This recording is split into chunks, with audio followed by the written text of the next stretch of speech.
सोचिए, जब फिल्में देखकर ये हाल होता है तो भला जिस इंसान का जीवन खुद रहस्य हो, उसके आसपास के लोगों को कैसा महसूस होता होगा। वैसे तो हर इंसान के जीवन से कोई ना कोई रहस्य जुड़ा होता है, लेकिन कुछ ऐसे लोग भी हुए हैं जिनका पूरा जीवन ही रहस्य बनकर रह गया। तो चलिए, आज आपको बताते हैं एक ऐसे व्यक्ति के बारे में जिनकी कहानी पर अगर फिल्म बने तो एक अलग ही लेवल का मिस्ट्री ड्रामा देखने को मिलेगा। ये दुनिया रहस्यों से घिरी हुई है, बहुत सी अफवाहों के साथ कई ऐसी सच्ची घटनाएं भी हैं जिन पर यकीन कर पाना बहुत मुश्किल है।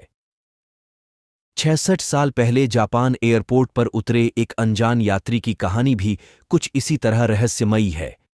1954 में टोक्यो के हैनेडा एयरपोर्ट पर एक यात्री उतरता है। अन्य यात्रियों की तरह वह भी चेकआउट काउंटर की तरफ बढ़ता है। उसका पासपोर्ट वेरिफिकेशन के लिए लिया जाता है।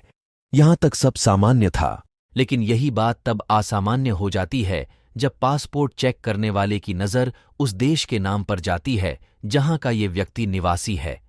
उस देश का नाम होता है टॉरेड। इस देश के बारे में वहां मौजूद किसी भी कस्टम अधिकारी ने कभी नहीं सुना। उस अनजान यात्री से पूछताछ होती है, उससे जापान आने की वजह पूछी जाती है तो वो बताता है कि वह यहां एक बिजनेस ट्रिप पर आया है। उसके अनुसार उसका ये देश फ्रांस और स्पेन के मध्य कहीं स्थित है। पासपोर्ट पर लगी अन्य देशों की मोहर सही थी, उस व्यक्ति के कागजात सही थे। फिर भला गलत क्या था? गलत ये था कि जिस देश से आने का दावा वह व्यक्ति कर रहा था, वह देश दुनिया में कहीं मौजूद ही नहीं। जिस कंपनी का कर्मचारी वो खुद को बता रहा था, उस कंपनी का कहना था कि उसका इस तरह के किसी व्यक्ति से कोई संबंध नहीं। इसी तरह वह जापान जिस कंपनी में मीटिंग के लिए आया, उन्होंने भी ऐसे किसी व्यक्ति की जानकारी को झुठला दिया।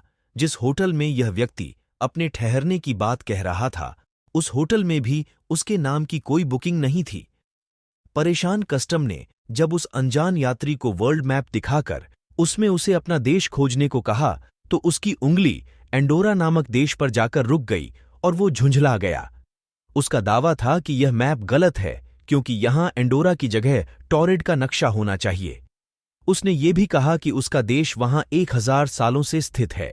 उस यात्री की हर बात कस्टम अधिकारियों को उलझा रही थी, लेकिन उसके दस्तावेज फर्जी नहीं लग रहे थे और तो और उसके पासपोर्ट पर इससे पूर्व टोक्यो की कई यात्राओं की मोहर लगी हुई थी।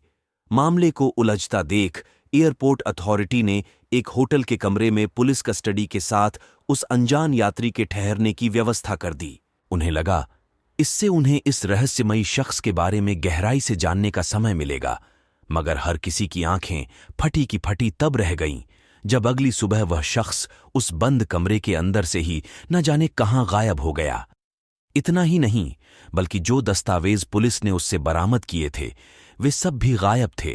वह शख्स कौन था, कहां से आया था और ये टॉरेड देश का क्या राज था, ये सब आज 66 सालों बाद भी एक रहस्य बना हुआ है। कई रिपोर्ट्स में ये बात भी कही गई कि वो शख्स टाइम ट्रेवलर था जो गलती से इस समय में आ गया था। हालांकि इस तरह की किसी बात की कभी पुष्टि नहीं हुई।